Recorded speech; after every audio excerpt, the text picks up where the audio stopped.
Bonjour à tous. Alors je suis un petit peu raplapla aujourd'hui et oui, vous le savez bien, il y a des jours c'est moins cool que d'autres, mais j'ai quand même réussi à me bousculer pour venir à l'entrée de la forêt qui est à 500 mètres de chez moi.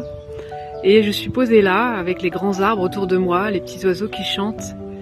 Ça me met du baume au cœur et dans ce calme-là, je me posais la question aujourd'hui de ce que devient ma vie.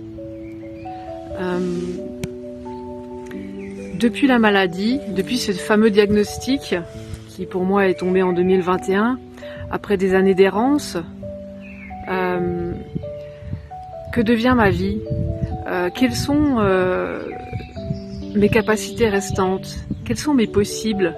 Qu'est-ce que je peux encore aujourd'hui offrir au monde?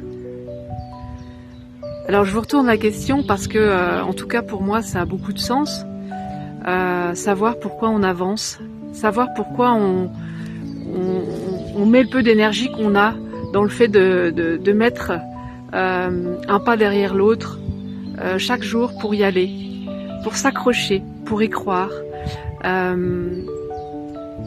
Alors depuis la maladie, au-delà de tous ces symptômes, de toutes ces douleurs là qu'on a quotidiennement chevillées au corps, au-delà de toute cette fatigue qui nous envahit, de ces nuits agitées, de ces angoisses, de ces troubles cognitifs, de tout ce que vous pouvez connaître dans vos quotidiens, et puis de toutes les pathologies qui s'associent aussi à cette fibromyalgie. Eh bien, que nous reste-t-il en fait aujourd'hui à proposer et à vivre aussi dans tout notre être, à ressentir.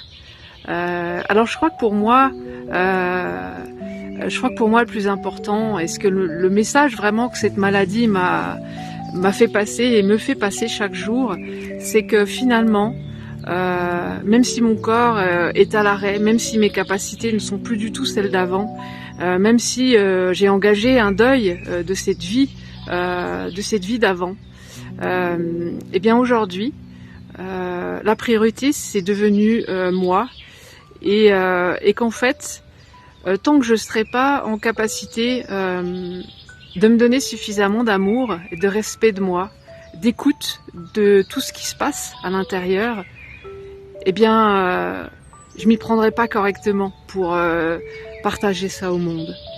Et c'est ce que j'ai fait dans ma première moitié de vie, puisque moi je bossais dans le social et j'ai toujours été au service des autres, que ce soit dans le boulot, que ce soit dans ma famille, avec mes proches et mes très proches, avec mes amis, avec mes collègues. J'ai toujours été à servir l'autre, à être là pour lui avant même qu'il me le demande.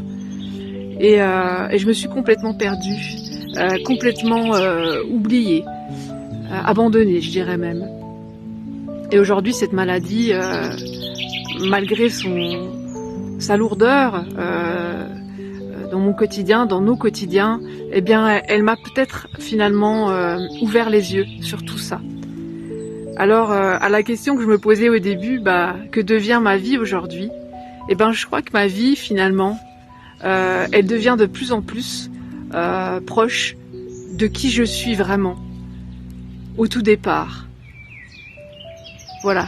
Et le fait d'être dans la nature le plus souvent possible, eh bien ça me rappelle sans cesse que la nature c'est des saisons, c'est des cycles, c'est du mouvement, et que la vie elle est là, et que finalement dans notre quotidien c'est un peu pareil, c'est des cycles, c'est des crises, c'est des moments douloureux, c'est des moments intenses, ou alors des moments complètement off où on peut plus rien faire.